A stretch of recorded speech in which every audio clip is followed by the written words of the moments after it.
All right, what's up, everybody? My name is David Kemp, host of Highway to Health podcast series, and we've got the newest member. Some would say the best member. I don't know of the open roaders. Here to talk about this open road journey that we're all on in healthcare to improve access, experience, outcomes for the patient community. How we're building community around the providers, the caregivers, those that we couldn't do this without. And on today's conversation, we're going to discuss the importance and why maybe the healthcare business services community needs to build a group of fans, a strong community, engage, educate, inspire, maybe more than any other part of the healthcare industry. James Preble, everybody. Welcome. Pleasure to be here, Sheriff. What quite the introduction. I truly appreciate it. My first time on Highway to Health, not going to be my last. Folks are going to be seeing quite a bit of me. Very, very enthusiastic about getting to, in all seriousness, hop on board and continue the momentum of an incredible show, brand, and library of thought expertise that you've built here at MarketScale. And yeah, really focus in on those conversations around, the services side of the world in healthcare industry. I think to your point, David, we are now in this post-pandemic world. It may not feel like it at times, some of the stress that we've carried from that. And what that pandemic did was, while we saw the best of the healthcare industry, especially patient care during that time, it also highlighted a lot of the cracks in the system. And I think now, as we've come out of the war zone, if you will, of the pandemic, we've still got question marks around a lot of that ecosystem, especially on, facility services, patient care, remote patient care. What's that going to look like in the future? That was really brought to the forefront because of the pandemic, but now it's something that's here. It's going to be around forever. Is this ecosystem going to exist, coexist with other parts of it going forward? It's fun. While there's a lot of new emerging technology, you've always got to have that conversation on the end product and on the patient care experience. Yeah, you're hitting on all the right topics. I'm known around these parts to say healthcare needs market scale more than any other industry. And the reason I say that and truly believe that is based on a lot of what you just said. The pandemic, as bad as it was, proved a lot of things to us. It proved that we're resilient, we're pretty strong, and when we collaborate, when the village comes together and we all do our part, amazing things can happen and we can make incredible progress. And it goes back to the saying everybody knows, necessity breeds innovation, breeds invention. And we hadn't needed it more in recent times than we did during the pandemic. And we've seen incredible results from that. And I think that in some ways responsible for this golden age of innovation that we're living in healthcare. So let's talk about that. This evolution of community in medical business services. Begin, if you don't mind. I start every podcast this way, and I'm not going to let you off the hook. Tell the listeners you're a fit guy, but you're busy at work. You have two little ones at home, one really little one at home. The average person would go crazy. Average person would be stressed out. You've implemented some healthy habits in your life, mentally and physically. What do you do every day to stay top of your game?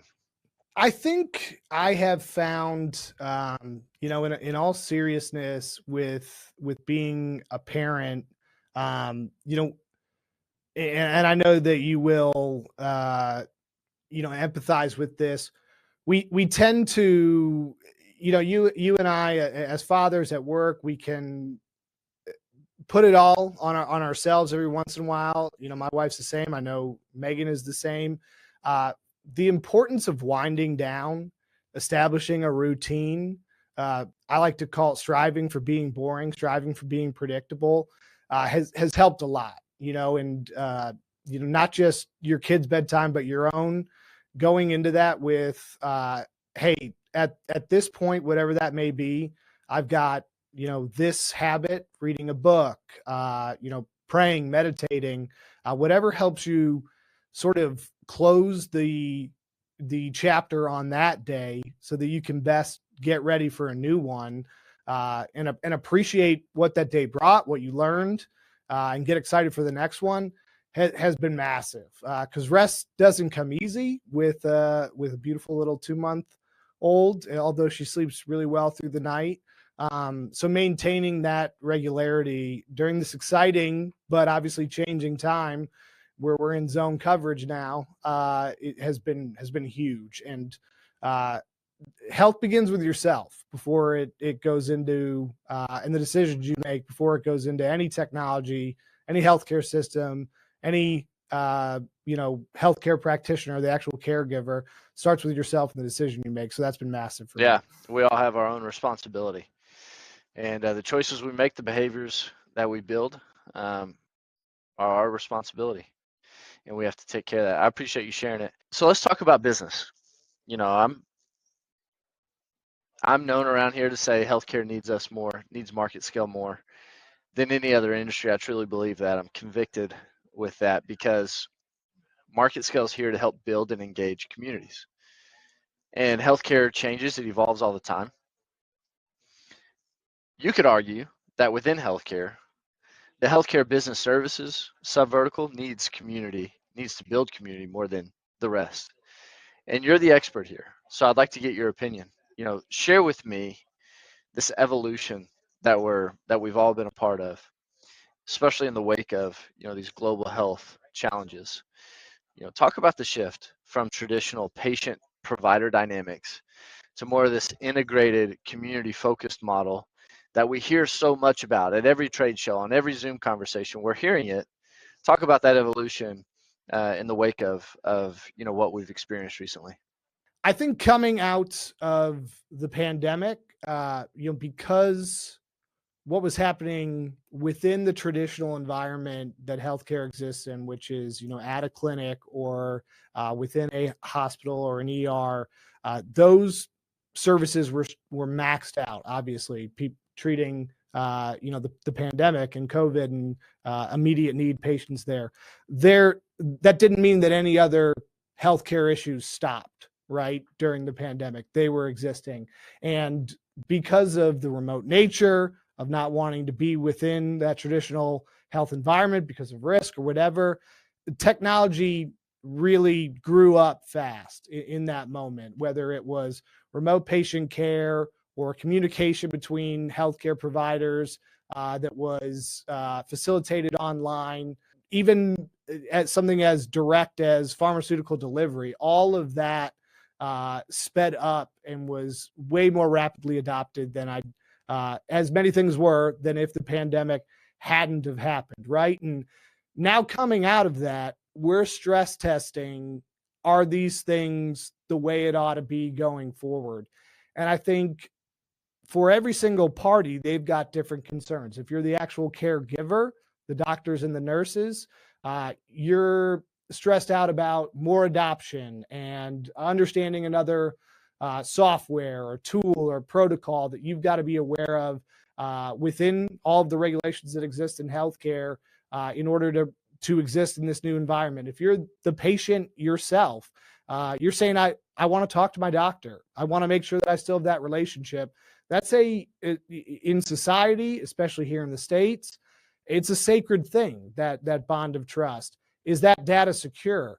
All these different questions are popping up. They're important ones. They're ones that have consequences, both legally and for the quality of care.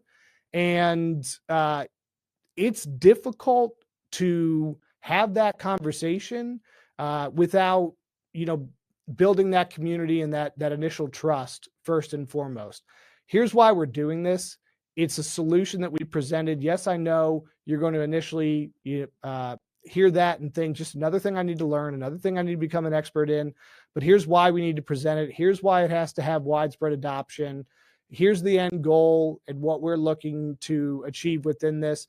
Yes, there's money to be made, but if that's what's being put forward, healthcare is an industry where that proves itself out, where if it isn't quality, it's just the cheapest thing. It's not going to solve itself. So community and leadership and really expertise being at the forefront of that conversation is why it's going to be massively important, because if we're going to have these solutions and actually make healthcare easier and be able to, dial up our Dr. VN app, which sounds wonderful, right? We need to make sure that all those boxes are checked. Data privacy, the follow through and delivery on timely to the actual product, getting delivered to the patient, them going and their prescription being there.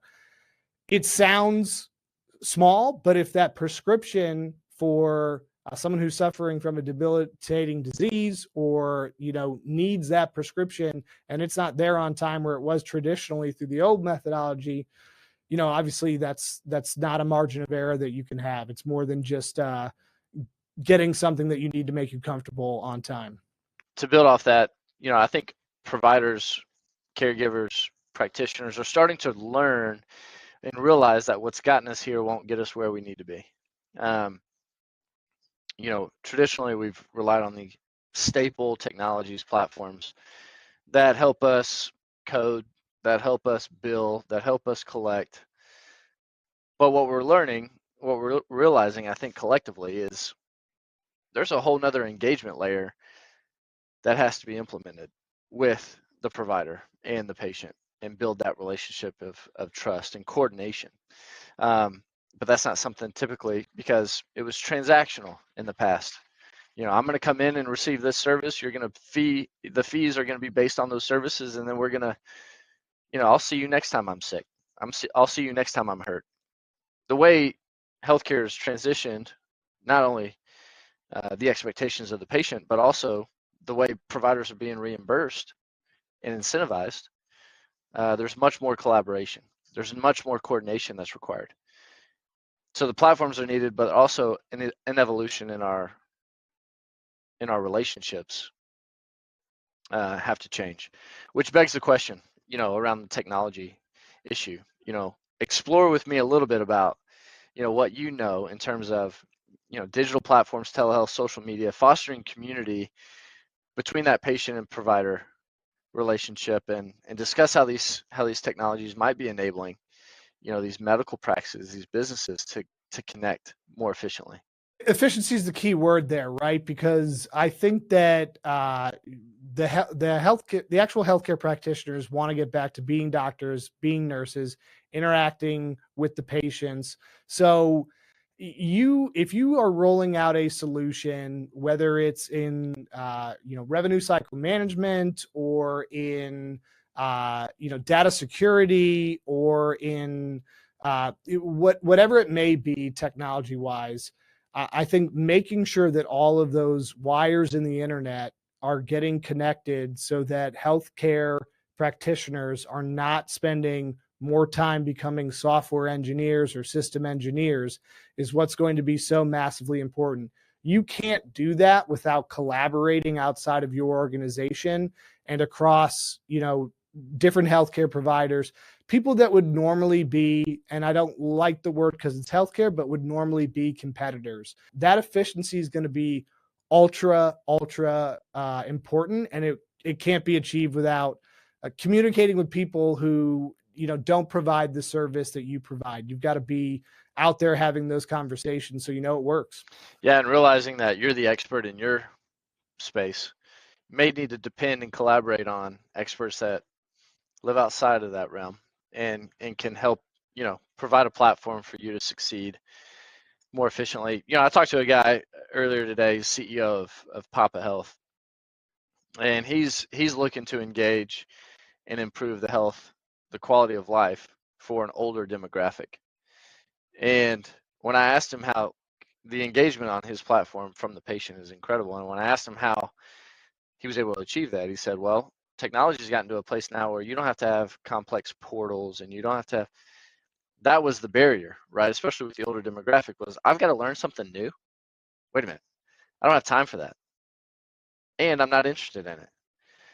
But now, through a simple text message or a simple telehealth or a simple community that they can log into, they get the information they need. They're connected to the help that they need, and they're more willing to engage and collaborate so that they get the services that are expected, and they get the experience that is expected, and the experience that they get really in any other industry.